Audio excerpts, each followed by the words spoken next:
दोघांमध्ये अशी आसक्ती राहिली आणि या आसक्तीमध्ये या वासनेमध्येच मृत्यू झाला तर पुढचा जन्म काय होईल? काल आपण एक पुरुरंजनाचं आख्यान बघितलं. पती पत्नी एकमेकात आसक्त होते.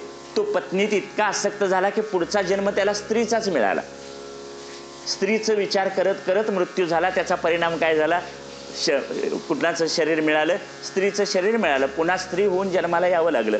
म्हणून असा स्त्री पुरुषांचा जो संघ आहे ती त्यांची किंवा त्यांची एकमेकाची जी आसक्ती आहे ती आसक्ती ही एक जटिल कठीण ग्रंथी आहे. त्याच्यातून आपण काय झालं पाहिजे? सुटलं पाहिजे. आणि मग ऋषभदेवाने आपल्या मुलांना सांगितलं की प्रत्येक भूतमात्रामध्ये भगवंत आहे असं समजून काय करा? त्यांची भक्ती करा.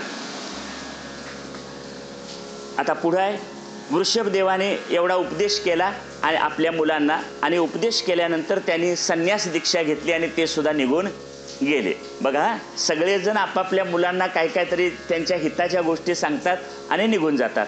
वृषभदेव निघून गेल्यानंतर वृषभदेवांचा ज्येष्ठ पुत्र राजा भरत, ज्याच्या त्या नावावरून आपल्या देशाला नाव काय पडले? भारत. अशा राजाची ही कथा आहे. वृषभदेवानंतर त्याचे ज्येष्ठ पुत्र भरत हे राज्यावर आले. राजा भरत महाभागवत होता. भरतानं उत्तम राज्यकारभार केला. काही वर्ष राज्यकारभार केल्यानंतर पूर्व परंपरेनं जे थोरा मोठ्याने जी परंपरा घालून दिलेली आहे त्या परंपरेनं त्यांनी सुद्धा आपल्या राजवैभवाचा त्याग केला आणि ते वनात जाऊन ईश्वराचं चिंतन करायला लागले.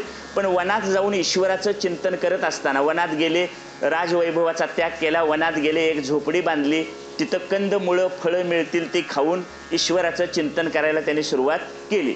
एक दिवस ते प्रणव उपासना करीत नदीच्या काठावर बसलेले होते. एवढ्यात एक हरिणी तिथं पाणी प्यायला आली. ही हरिणी गर्भवती होती आणि एक पाठोपाठ एक का सिंह आला त्या हरिणीला पकडण्यासाठी. आणि तो सिंह आल्यानंतर सिंहानं मोठी गर्जना केली. मोठी गर्जना सिंहाची ऐकून हरणीला भीती वाटली आणि सिंहाच्या तावडीतून सुटण्यासाठी तिनं पाणी पिणं सोडलं आणि उंच उडी मारून ती निघाली. उंच उडी मारल्याबरोबर तिच्या पोटात असलेलं जे तिचं बाळ होतं ते त्या पाण्यात पडलं. तिचा गर्भपात झाला. ते बाळ पाण्यात पडलं आणि उंच उडी मारून उंचावरनं खाली पडल्यामुळं तिचा सुद्धा काय झाला? मृत्यू झाला. आता हरणीचा मृत्यू झाला पण पाण्यात पडलेलं हरणीचे ते बाळ जे होतं शावक, ते शावक मात्र जिवंत होतं आणि ते वाहत्या नदीच्या गंडकी नदीतल्या त्या पाण्याबरोबर वाहत चाललं. वाहत चालल्याबरोबर राजा ही सिंहाची डरकाळी ऐकून राजा भरतानं काय केले? डोळे उघडले आणि डोळे उघडल्याबरोबर त्याला दिसलं की हरणीचं हे शावक नुकतंच जन्मलेलं पिल्लू काय चाललंय? पाण्यातून वाहत चाललंय. त्याच्याबरोबर त्याच्या मनात दया निर्माण झाली, प्रेम निर्माण झालं. त्यानं आपलं सगळं ते ध्यान धारणा काय होती ती थांबवली आणि त्यानं जाऊन कुणाला घेतलं? त्या हरणाच्या पिलाला घेतलं. आता हरणाच्या पिलाबद्दल कुणालाही तुम्ही आम्ही असतोच तरी हेच केलं असतं. त्या पिलाला वाचवलं पाहिजे. आता त्याची आई मृत्युमुखी पडली, मग त्याला कसं सोडायचं? म्हणून तो काय केला? त्या हरणाच्या शावकाला घेतलं, लहान बाळाला, आणि आपल्या झोपडीत आला. आता त्याचं नामस्मरण बाजूला राहिलं, ध्यानधारणा बाजूला राहिली, ईश्वराचं चिंतन बाजूला राहिलं. तो कुणाचं चिंतन करायला लागला? आता आई विना पोरक्या झालेल्या त्या हरणाच्या शावकाची त्याला काळजी लागली. त्यानं खाल्लं का नाही, त्यानं पिलं का नाही, तो काय करतो, इकडे फिरला तिकडे फिरला, ह्याच्याकडे त्याचं लक्ष राहिलं. आणि मग नामसाधना ध्यानसाधना सगळी बाजूला पडली आणि तो त्या हरणाच्या पिलाचा सांभाळ करण्याच्या कामावर लागला. आता काय फरक झाला? घरातली आपली मुलं सोडली आणि जंगलात येऊन हरणाच्या पिलांच्या मागे राहिला. संसार सुटला का? नाही सुटला. म्हणजे पुन्हा नव्यानं संसारात अडकलाच. एक दिवस ते हरणाचं पिलू लहानाचं मोठं झालं. 1-1.5 वर्षाचं झाल्यानंतर असाच वर्षभराचा कालावधी गेला. ते हरणाचं पाडस कुठं गेलं ते ह्याला काही परत सापडलं नाही. तोपर्यंत राजाचा बराचसा कालावधी झालेला होता. हरणाचं पिलू शोधून शोधून दमला आणि ते कुठं गेलं असेल, आता त्याचं काय झालं असेल याचं चिंतन करत करत राजा भरताला काय झाला? मृत्यू आला. राजा भरताला मृत्यू आला आणि शेवटी चिंतन कुणाचं केलं? हरणाच्या पिलाचं केलं. म्हणून जन्म कुणाचा मिळाला? हरणाचा जन्म मिळाला. अंतिमती सागती, शेवटच्या क्षणी बुद्धीत जो विचार असेल त्या प्रकारानं पुढचा जन्म मिळतो. मग आता आयुष्यभर नाम घेतलं तर शेवटच्या क्षणी काय येईल? मुखात नाम येईल. आयुष्यभर संसार केला आणि बघून ठरवून मी नाव घेतो असं म्हटलं तर येणार नाही. माणसाने यावर सुद्धा उपाय शोधून काढला. आपलं आपलं जीव पोराबाळांच्यात अडकतो म्हणून पोराबाळांचीच नावं कुणाची ठेवली? देवांची ठेवली. म्हणजे देवाला हाक मारायची नसते, हाक मारायची कुणाला? पोरांनाच. पण नाव कुणाचं ठेवलं? देवाचं. पांडुरंग ठेवलं, कुंडलिक ठेवलं, पुंडलिक ठेवलं, विठ्ठल ठेवलं. पोरांना नावं देवदेवतांची. शंकर ठेवलं, दत्तात्रय ठेवलं. हे अशी नावं ठेवण्याचा प्रकार का केला? तर त्या निमित्तानं देवाचं नाव यावं म्हणून. पण प्रत्यक्ष डोक्यात कोण आहेत? मुलंच आहेत. आणि नाव कुणाचं आहे? देवाचं आहे. म्हणजे आपण कशाला महत्त्व दिलं हे सुद्धा त्याच्यामध्ये काय होतं? कळतं, लक्षात येतं. आता झालं कसं की राजानं जो ध्यानाभ्यास केला होता, जी नामसाधना केली होती, त्याचा परिणाम म्हणून त्याला पूर्वजन्मात त्याने जी साधना केली होती ते साधनेचं ज्ञान त्याच्याकडे शिल्लक होतं, त्याची स्मृती होती. पण शरीर कुणाचं होतं? हरणाचं. शरीर हरणाचं होतं, पण पूर्वजन्मात जो अभ्यास केलेला होता तो अभ्यास मात्र तसाच शिल्लक होता. त्यामुळे झालं कसं, हरणाच्या देहात सुद्धा त्यांना मागील जन्माचं स्मरण टिकून होतं. ते शांतपणे प्रारब्धाचा भोग भोगत राहिले. कोण? हरिण. आपलं प्रारब्ध म्हणजे त्या हरणाच्या शरीराचं जे काय 4-10 वर्षाचं प्रारब्ध असेल ते त्यांनी प्रारब्ध भोगत राहिले. योग्य वेळी त्यांचा हरणाचा देह सुद्धा सुटला. म्हणजे हरिणीच्या देहात असलेल्या राजाचा काय झाला? मृत्यू झाला. हरणाचा देह सुटला. त्यानंतरचा जन्म मात्र ब्राह्मण कुळात झाला. ब्राह्मण कुळात झाला आणि यावेळी त्यांनी आपली एक सावधगिरी बाळगली. म्हणजे मागील जन्मात आपल्या मनात हरणाची आसक्ती निर्माण झाली, त्यामुळे आपल्याला हरणाच्या जन्माला यावं लागलं. कुणाशीही आसक्ती निर्माण होऊ नये म्हणून त्यांनी एक व्रत पत्करलं, कुणाशीही बोलायचं नाही. कुणाशीही बोलायचं नाही. असं म्हणतात की त्यांनी एक तोंडात खडा ठेवला होता. तोंडात खडा ठेवून ते चालत होते, म्हणजे कुणाशी बोलायला लागू नये म्हणून. आणि मग ते जरी ज्ञान असलं, पूर्वजन्मात केलेल्या अभ्यासाचं स्मरण असलं, तरी सुद्धा जड भरत मात्र आपण त्याला जड भरत हे नंतर नाव दिलं. का? तर जन्माला आल्यानंतर कुणाची आसक्ती निर्माण होऊ नये, बोलण्यातून कुणाबद्दल प्रेम निर्माण होऊ नये, कुणाच्या संगात गेल्यामुळं कुणाची तरी संगत केल्यामुळं त्याच्याबद्दल मनात स्नेह निर्माण होऊ नये म्हणून त्यांनी सगळ्यांशी बोलायचं टाळलं, सगळ्यांशी संपर्क टाळला आणि कुणाशीही न बोलता आपण जड मूड वेड्यासारखे आहोत असं म्हणून त्यांनी वागायला सुरुवात केली. मग हे सगळं घरच्या लोकांना लक्षात आलं, गावातल्या आजूबाजूच्या लोकांना कळायला लागलं. तेव्हा त्यांनी त्याचं नाव ठेवलं जड भरत. जड मूड राहतात म्हणून नाव काय? जड भरत.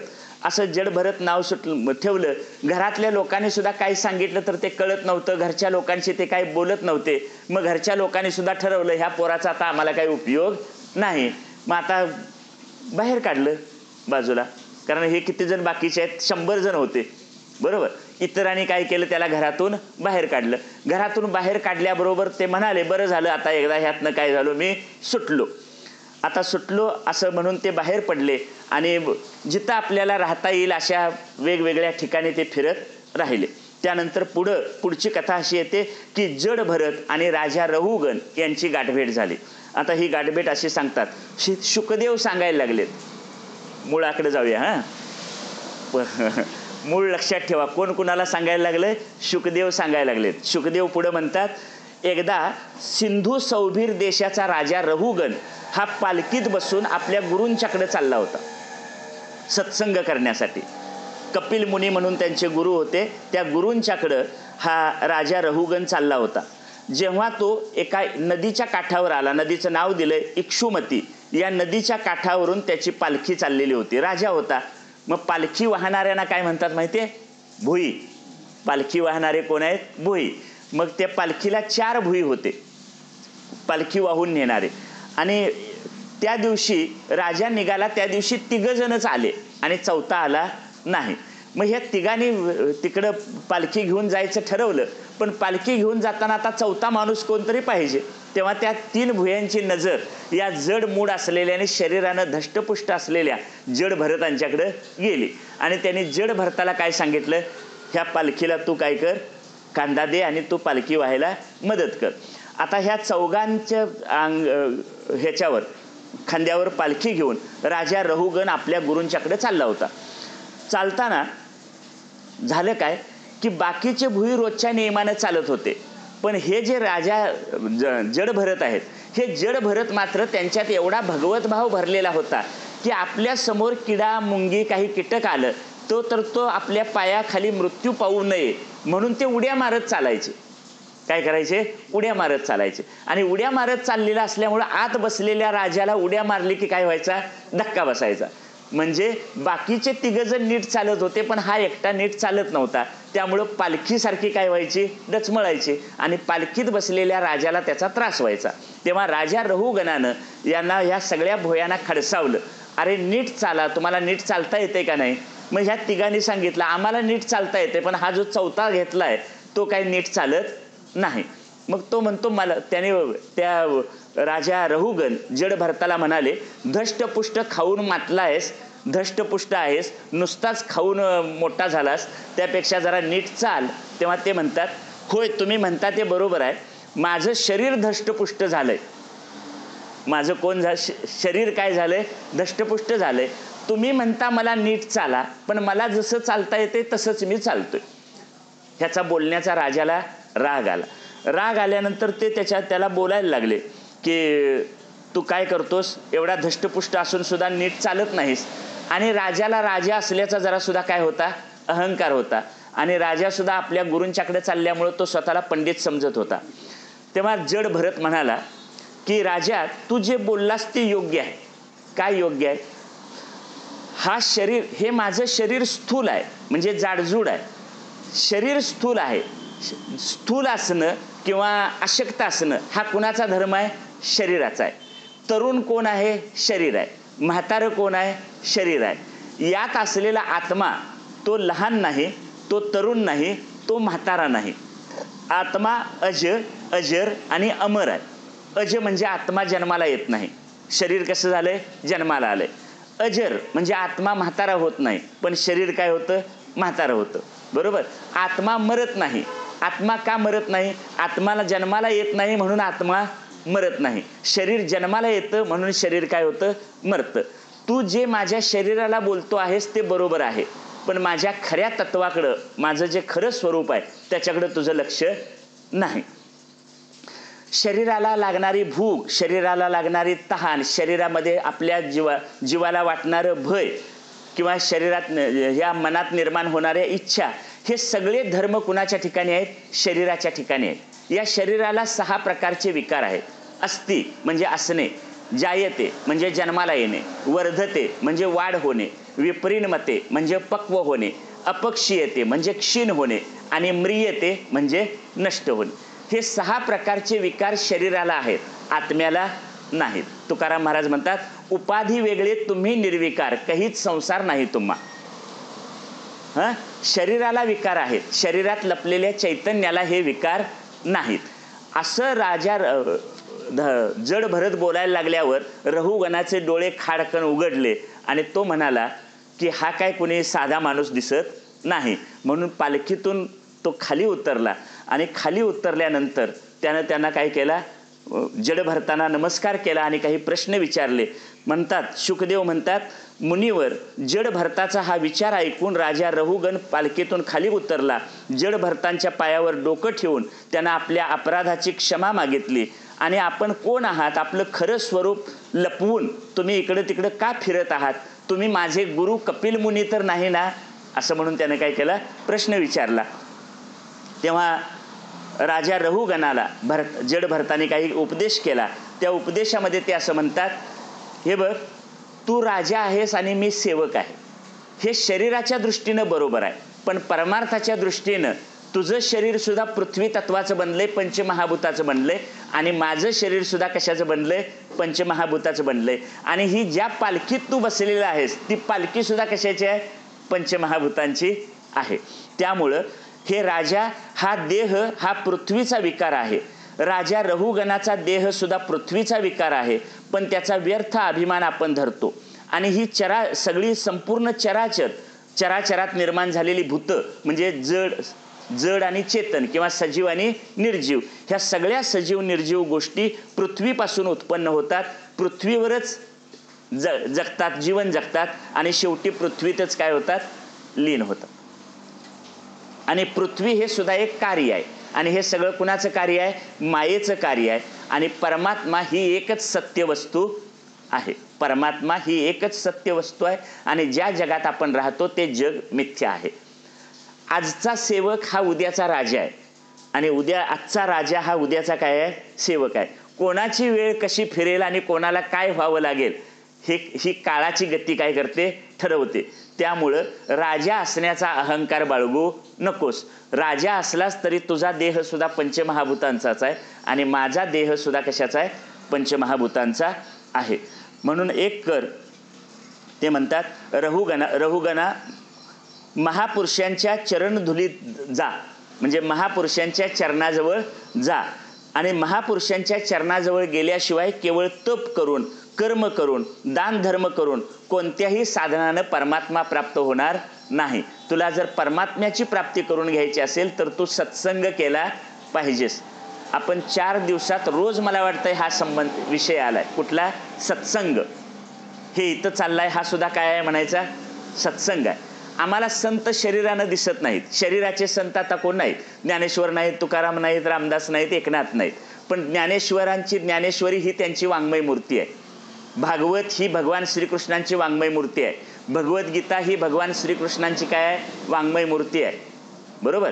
तुकारामांची गाथा ही तुकारामांची वाङ्मय मूर्ती आहे. भले संत नसतील पण संतांचं साहित्य तरी आपल्याबरोबर आहे. जेव्हा आपण ज्ञानेश्वरी वाचतो तेव्हा आपण कुणाच्या सत्संगात असतो, ज्ञानेश्वरांच्या. जेव्हा आपण गाथा वाचतो तेव्हा आपण कोणाच्या सत्संगात असतो, तुकाराम महाराजांच्या. जेव्हा आपण भागवत वाचतो तेव्हा आपण कोणाच्या सत्संगात आहोत, शुकाचार्यांच्या. बरोबर. व्यासांच्या, शुकाचार्यांच्या सत्संगात आपण आहोत. यालाच सत्संग म्हणायचं. एकदा साखरे महाराजांच्याकडे एक गृहस्थ आला माझ्यासारखा आणि तो त्यांना म्हणाला, महाराज तुम्ही सांगता सत्संग करा म्हणून, पण हल्ली असे संत कुठं दिसत नाहीत, संत कुठं भेटत नाहीत. तेव्हा साखरे महाराज म्हणाले, मी तसा संत आहे. तुला जसा संत पाहिजे तसा कोण आहे, मी आहे. मग तो लगेच म्हणाला, हे बघ, तो जो विचारणारा होता, संत नाहीत कुठं म्हणणारा, तो म्हणाला, मग तुम्ही जड भिंत चालवून दाखवता काय, मग तुम्ही जड भिंत चालवून दाखवता का, किंवा रेड्यांच्या मुखी वेद बोलवून दाखवणार काय. तर ते म्हणाले साखरे महाराज, मी जड भिंत चालवून दाखवतो, पण तू जरा वाघावर बसून सापाचा चाबूक घेऊन ये. त्याचा अर्थ काय, संत कुठं दिसत नाही म्हणणारा स्वतःच कुठला अधिकार कमावलेला नाही, त्याची स्वतःची कुठली पात्रता नाही, पण त्याला आजूबाजूला संत दिसायला पाहिजेत. कुणासारखे, ज्ञानेश्वर, तुकाराम, रामदास यांच्यासारखे. आपल्या आजूबाजूला सुद्धा संत आहेत, पण संत ओळखण्यासाठी संतत्वाची लक्षणं आपल्यात आल्याशिवाय दुसरा संत आहे का नाही हे कळत नाही. काय वाक्य म्हटलं, कळलं? संतत्वाची काही लक्षणं आपल्यात आल्याशिवाय दुसऱ्याकडे ते आहे का नाही हे कळणार नाही. नंतर ते म्हणतात, महापुरुषांचा सत्संग कर. महापुरुषांच्या समुदायात नेहमी श्री हरीच्या लीला, गुण, कर्म यांची चर्चा होत असते. जेव्हा नेहमी भगवत कथेचं श्रवण केलं जातं तेव्हा मुमुक्षूच्या शुद्ध बुद्धीमध्ये काय होतं, भगवंत स्थिर होतात. म्हणजे त्या सत्संगात राहिल्याचा परिणाम म्हणून आपल्या अंतरंगात सुद्धा भक्ती निर्माण होते. अशा तऱ्हेनं ही कथा सांगून हा 5वा स्कंद इथं संपलाय. 6वा स्कंद. 6व्या स्कंदामध्ये आपण सुरुवातीला सांगितलं होतं, खरं भागवत 3ऱ्या स्कंदापासून सुरू झालं. 3ऱ्या स्कंदाचं लक्षण होतं सर्ग, 4थ्या स्कंदाचं लक्षण होतं विसर्ग, 5व्या स्कंदाचं लक्षण होतं स्थान आणि आता 6व्या स्कंदाचं लक्षण आहे पोषण. पोषण शब्दाचा अर्थ आहे, पोषण म्हणजे अनुग्रह किंवा कृपा. पोषण म्हणजे काय, अनुग्रह किंवा कृपा. कुणाची कृपा, भगवंताची कृपा. भगवंताची कृपा, भगवंताचं प्रेम, भगवंतानं आपल्यावर केलेला अनुग्रह म्हणजे पोषण. भगवंत आपलं सगळ्यांचं पोषण करत असतो. काय वाक्य म्हटलं, कळलं? भगवंत तुमचं माझं सगळ्यांचं पोषण करत असतो. पोषण करतो म्हणजे काय, तो तुमच्या आमच्यावर सगळ्यांच्यावर कृपा करतो. त्याची कृपा करण्याच्या 2 पद्धती आहेत. त्यातलं पहिली पद्धत, या पृथ्वीवर जन्माला आलेल्या प्रत्येक जीवाला अन्न, वस्त्र, निवारा मिळवण्याची काळजी तो घेतो. वाक्य कळलं? बोला की जरासं, कळलं? काय कृपा करतो म्हणजे काय, अन्न, वस्त्र, निवारा.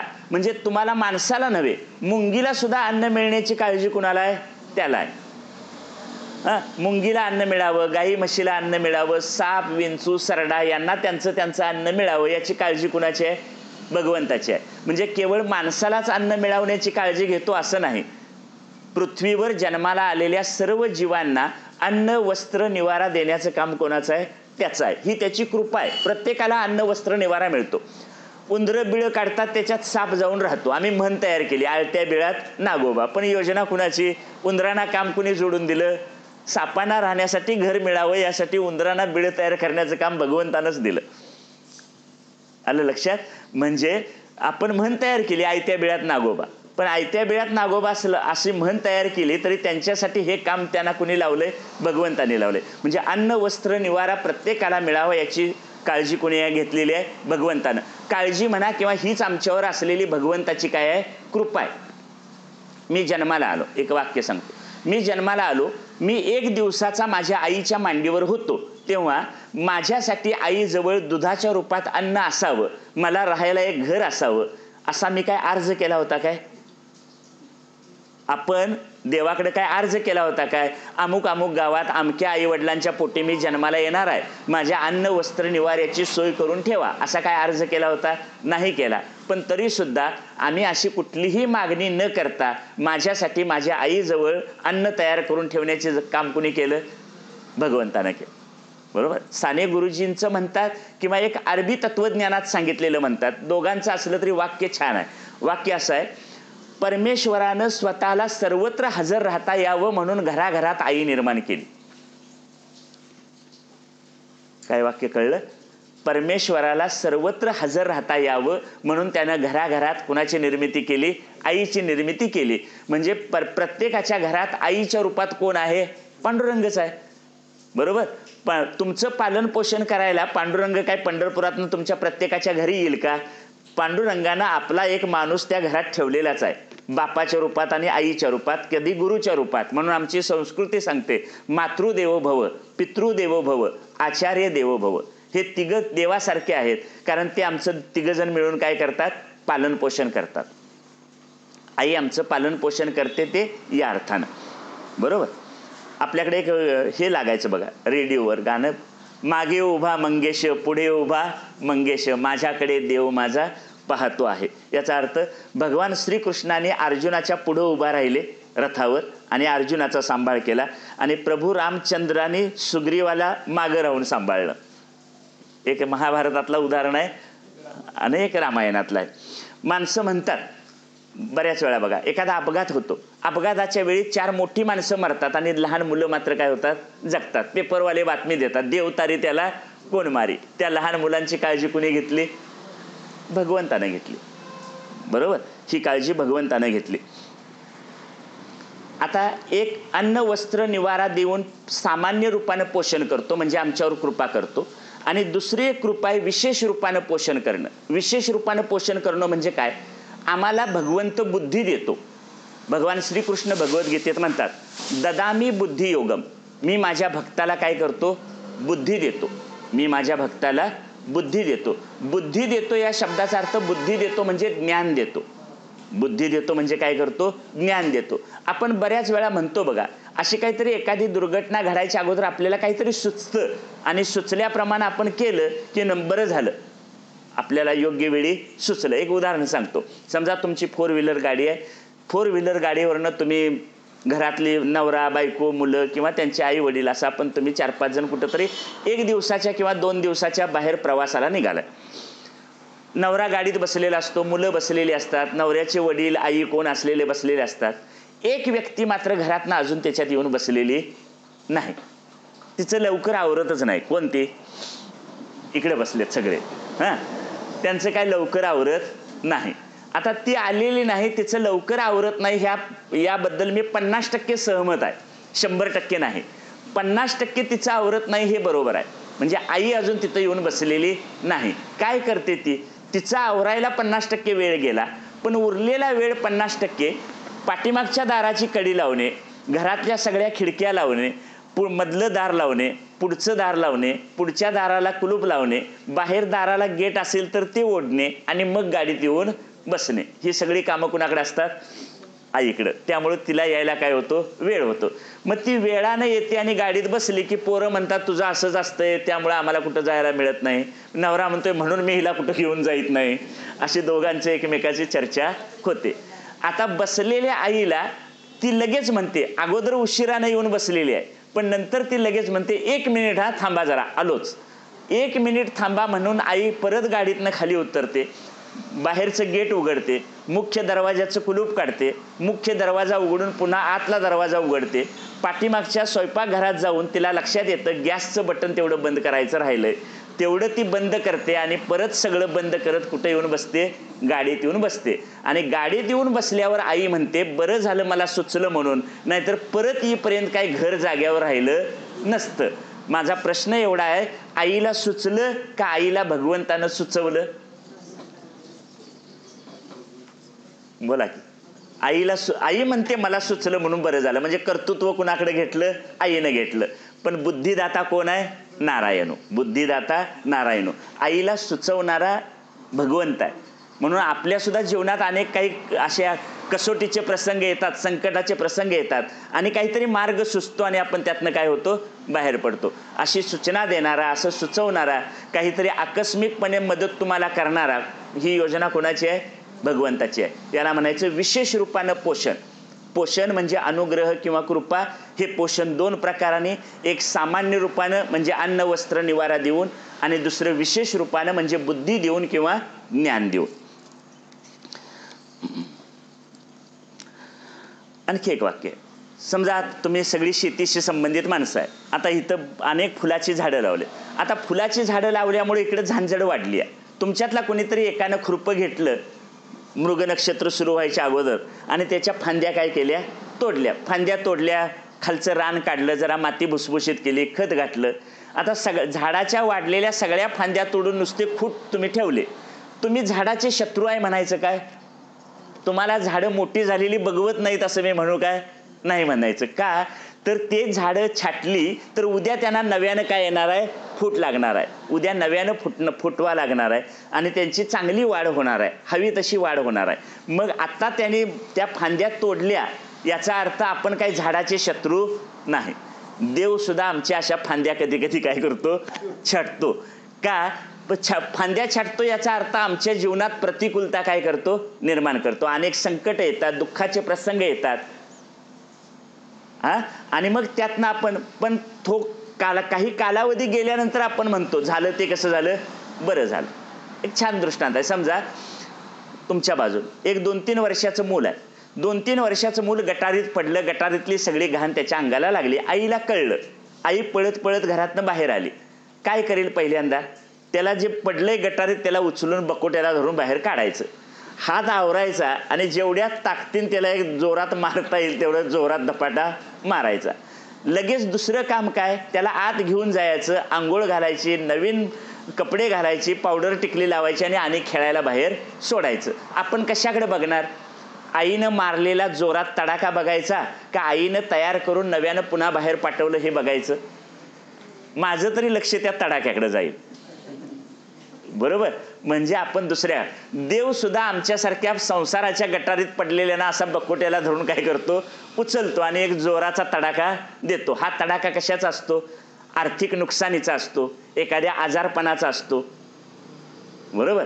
एखाद्या आपल्या जीवनातल्या आवडत्या प्रिय व्यक्तीला घेऊन गेलेला वियोगाचा असतो. असा हा तडाखा असतो. काय म्हटलं, तडाखे कळले?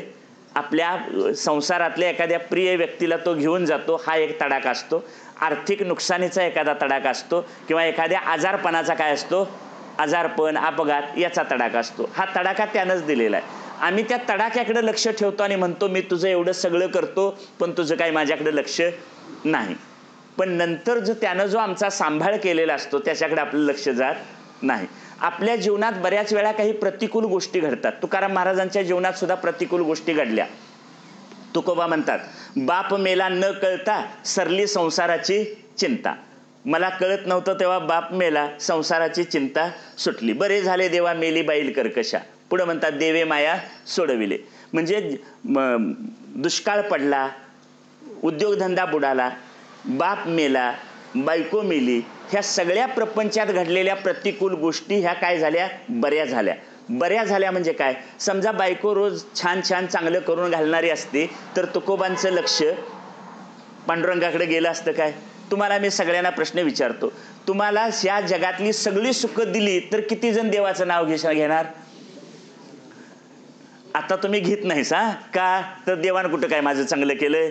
मग मी आता आपण सगळ्यांचा मिळून एक माझ्या सहीने अर्ज देऊया की यांना सगळी सुख जगात काय असतील ते द्या. समजा हा अर्ज मान्य केला आणि तुम्हाला सगळ्यांना सगळी सुख या जगातली दिली तर किती जण रोज नामस्मरण करणार. कुणी करणार नाही. तो असा अधूनमधून तडाखा देतो म्हणून तर भागवत ऐकावंसं वाटतं, प्रवचन ऐकावं वाटतं, बरोबर, देवाच्या दर्शनाला जावं असं वाटतं. का तर आपलं जीवनच अनिश्चित आहे, दुःखानं भरलेलं आहे. त्यामुळे यातनं बाहेर पडण्यासाठी आपण काय करतो, हा मार्ग शोधतो. म्हणून भगवंताची ही कृपा दोन प्रकारची आपल्याला दिसून येते. तुकाराम महाराजांचा एक छान अभंग आहे, काय सांगू या संतांचे उपकार मज निरंतर जागविती, काय द्यावे त्यासी व्हावे उतराई, ठेविता हा पायी जीव थोडा, सहज बोलणे हित उपदेश करुणी सायास शिकविती, तुका म्हणे वत्स धेनू वेचे चित्ती, तैसे मज येती सांभाळीत. एकाच अभंगात 3 शब्द आलेत, जागविती, शिकविती आणि सांभाळीती. संत आणि देव एकमेकापासून वेगळे नाहीत. देव ते संत निमित्त त्या प्रतिमा. घरात देवाच्या ज्या प्रतिमा केल्या त्या प्रतिमा हा काय खरा देव नाही. संतांचे संगती मनोमार्ग गती, आकळावा श्रीपती येणे पंथे. संत तुमच्या आमच्यासाठी 3 कामं करतात, जागवतात, शिकवतात आणि सांभाळतात. जागवतात कशातून, झोप आली असली तर झोपेतनं जागं करतात पहिली गोष्ट. अज्ञानातनं काय करतात, जागं करतात. म्हणजे झोपेतनं उठवणं आणि अज्ञानातनं जागं करणं, ही दोन प्रकारानं जागवणं आहे. दुसरं शिकविती, आम्हाला शिकवतात. शिकवण्याचे सुद्धा 4 प्रकार आहेत, साम दाम दंड भेद. आंतरराष्ट्रीय राजकारणापासून एखाद्या खेडेगावापर्यंत ह्या 4चा उपयोग केला जातो. पण त्या राजकारणात ह्याचा जो उपयोग केला जातो तो स्वार्थातून केला जातो. संत आम्हाला साम दाम दंड भेदानं शिकवतात कारण ते पूर्णपणे निस्वार्थी असतात, त्यांना आमच्याकडून काही मिळवायचं नाही. साम म्हणजे समजुतीनं सांगणं, जडजडोनी वहिला निघ, ये भक्तीचे वाटे लाग, जिया पावसी अव्यंग निजदाम माझे. बाबा रे, संसारात पडलास म्हणून नुसता संसार करत बसू नको, भगवंताची भक्ती कर म्हणजे तू मला येऊन मिळशील, समजावून सांगितलं. दाम म्हणजे पैशाची, एखाद्या पदाची लालूच दाखवायची राजकारणात असते. तुला हे पद देऊया, ते पद देऊया, काही पैसा देऊया. दाम म्हणजे पैसे, धन संपत्ती पद प्रतिष्ठा देऊन काहीतरी काय करणं, त्याला तिथनं त्याचा काटा काढायचा. पण संत सुद्धा आम्हाला काय करतात, पदाची अपेक्षा दाखवतात. समर्थ रामदास स्वामींचं वचन आहे, या नरदेहाचे संबंधे बहुत पावले उत्तम पदे, अहंता सांडून स्वानंदे सुखी झाले. की बाबा रे, या शरीरानं परमपद प्राप्त होऊ शकतं म्हणून तू तुझ्यातला अहंकार काढून टाक आणि त्या परमपदाची काय कर, उत्तम पदाची प्राप्ती करून घे. नंतर दंड म्हणजे शिक्षा देणं. दंड देणे म्हणजे काय, शिक्षा देणं, भीती घालणं, भीती घालायची. आता भीती कशाची घालतात संत आम्हाला, तिकडच्या राजकीय प्रांतात मारहाण केली जाते, भीती घातली जाते, तुझ्या आमक्यांना मुलं नातेवाईकांना मारतो, ह्यांना मारतो, त्यांना मारतो, असा प्रकार असतो. पण इथं काय आहे, संत आम्हाला भीती घालतात. मृत्यूनं म्हणे हा प्रसिद्ध, मृत्यूनं म्हणे हा विख्यात, मृत्यूनं म्हणे हा श्रीमंत. मृत्यू काय करतो, हा श्रीमंत आहे, हा मोठा प्रतिष्ठित आहे असं म्हणत नाही, सगळ्यांना काय करतो, तो घेऊन जातो. ही काय केली, भीती घालवली. साम दाम दंड. आणि भेद काय करायचा, ज्यांची संगत जुळलेली आहे त्यांच्या दोघांच्या मध्ये एकमेकाबद्दल उलटं सुलटं काहीतरी सांगायचं, त्याला काय म्हणायचं, भेद. आता आपण सगळेजण, आपला कोणीतरी मित्रमैत्रिणी असते. तुकाराम महाराज म्हणतात, मित्र झाला महाबळी कामा नये अंतकाळी. बाबा रे जीवा, तू जर जगाशी सगळ्या मैत्री करून त्यांच्यात अडकून बसलास तर शेवटच्या क्षणी मरणाच्या वेळी हे कोण उपयोगाला येत नाहीत. मैत्र झाला महाबळी कामा नये अंतकाळी. समजा तुमचे एखादे आमदार खासदार मित्र आहेत म्हणून ते तुमचा मृत्यू थांबवू शकतात काय, नाही. तुम्हाला ते मोक्ष देऊ शकतात काय, नाही. असं सामर्थ्य या पृथ्वी तलावरच्या कोणा मित्राकडे नाही, बरोबर. भगवान श्रीकृष्णाने कालियाच्या डोहात कालियाला मारायसाठी उडी मारली, बरोबर. काठावर बसलेले गोपाळ रडत रडत त्यांच्या आई वडिलांना सांगायला गेले की तुमच्या कृष्णानं डोहात उडी मारली आणि तो अजून काही बाहेर आलेला नाही. जर गोपाळांचं कृष्णावर एवढं प्रेम होतं तर एखाद्या गोपाळानं उडी मारून बघायला पाहिजे होतं की नाही कृष्णाचं काय झालं म्हणून. कुणी बघितलं नाही. जिथं भगवान श्रीकृष्णाला खरा मित्र मिळाला नाही तिथं आपल्याला कुठला मिळेल. बरोबर. याचा अर्थ असा, मैत्र झाला महाबळी कामा नये अंतकाळी. साम दाम दंड भेद या पद्धतीने शिकवतात. आणि तुका म्हणे वत्स धेनू वेचे चित्ती तैसे मज येती सांभाळित. सांभाळतात. महाभारतात एक कथा आहे. कथा अशी आहे, कुरुक्षेत्रावर कौरव पांडवांचं युद्ध झालं. त्या कौरव पांडवांच्या युद्धावेळी कुरुक्षेत्रावरच्या एका खड्ड्यामध्ये एक टिटवीच्या पिलाची 3 अंडी होती. टिटवीची 3 अंडी. आता महाभारतात एवढं किती 18 औक्षहिणी सैन्य. आत्ताच्या भाषेत 1 औक्षहिणी सैन्य म्हणजे 45 लाख. असं लाखो सैन्य, घोडे आहेत, हत्ती आहेत, सैनिक आहेत. एवढ्यांच्या तडाख्यातून ती अंडी वाचतील काय रणांगणावर. पण त्यात एक कथा सांगितली. ती जी ह्याची 3 अंडी आहेत, टिटवीची 3 अंडी, ती सुद्धा भगवंतानं कशी सांभाळली. कौरवांच्या बाजूनं एक हत्ती उधळला आणि तो इकडं पांडवांच्या दिशेनं यायला लागला धावून त्यांच्या सैन्यातून. इकडं हत्ती येत असताना पांडवांच्या बाजूनं कुणीतरी बाण मारला. तो बाण हत्तीच्या गळ्यातल्या घंटेला लागला आणि ती घंटा त्या अंड्यांवर पडली. आता हत्तीचा पाय पडला तरी अंडी फुटणार नाहीत, कारण ती जाडजूड पोकळ असलेली गळ्यात हे बांधलेली ही त्याच्यावर काय झाली, पडली. कुणाचं रक्षण झालं? टिटवीच्या त्या 3 अंड्यांचं काय झालं, रक्षण झालं. कुणी केलं? भगवंतानं. सांभाळी ती. आपला सुद्धा सांभाळ भगवंत असा बऱ्याच वेळा करताना दिसतो. म्हणजे काही दुर्घटना घडता घडता आपण काय होतो, वाचतो. आणि ह्या सांभाळण्याची मग आपण देवाबद्दलची प्रार्थना करतो, करुणा भागतो, हा भाग वेगळा. हे जे गवळी आहेत सगळे, श्रीकृष्णाचं चरित्र आता पुढे येणार आहे. तुकाराम महाराजांनी एक अभंग लिहिलं. ते म्हणतात, गवळी यांची ताक पिरे कोण पोरे चांगले, एवढा त्यांचा छंद देवा काय भक्ती सेवा ती. गवळी यांची ताक पिरे, ही गवळ्यांची पोरं शेंबडी मेकडी, त्यांच्यावर तुझा एवढा जीव कसा. गवळी यांची ताक पिरे कोण पोरे चांगली, एवढा त्यांचा छंद देवा काय भक्ती सेवा ती. म्हणजे हे त्या गोपाळांचं अनेक वेळा काय केले, 10व्या स्कंदामध्ये आपल्याला तो विषय येणार आहे. आग लागली किंवा काही प्राणी असुर वेगवेगळे मारायला आले, त्या सगळ्यातून गोवर्धन पर्वत उचलून भगवान श्रीकृष्णाने काय केलं, गोपाळांचं रक्षण केलं. एवढं गोपाळांवर प्रेम तुम्ही कसं काय केलं, एवढं त्यांना कसं सांभाळलं, अशा प्रकारचा प्रश्न विचारतात. यमुनेच्या काठावर एक गोपिका ध्यान करत बसली होती आणि ध्यान करत असताना नारद आले आणि नारदाने त्यांना विचारलं. नारद विचारतात की हे बघ, तू काय कृष्णाचं ध्यान करत बसलीस काय, तू कृष्णाचं ध्यान करत बसलीस काय. तेव्हा ती गवळण म्हणते, मी कृष्णाचं ध्यान करत नाही, पण त्यानं माझ्या मनाचा एवढा ताबा घेतलाय की त्याला माझ्या हृदयातून काढून कसं टाकता येईल ह्याचा मी विचार करायला लागलोय. काय उत्तर कळलं? तू श्रीकृष्णाचं ध्यान करतेस काय असा प्रश्न विचारला डोळे मिटून. तेव्हा ती गोपिका म्हणते, त्यानं माझ्या हृदयाचा मनाचा ताबा घेतलाय, त्यानं त्याला इथून माझ्या हृदयातून काढून कसं टाकता येईल ह्याचा उपाय मी काय करायला लागलोय, शोधायला लागलोय. एवढं त्यानं मला काय केलंय, आकर्षित केलंय. म्हणून पहिल्या दिवशीच मी श्रीकृष्ण शब्दाची व्याख्या सांगितली होती. कृष्ण म्हणजे काय, कर्षती इति कृष्ण, जो सर्वांना आपल्याकडे आकर्षून घेतो त्याला काय म्हणायचं, कृष्ण.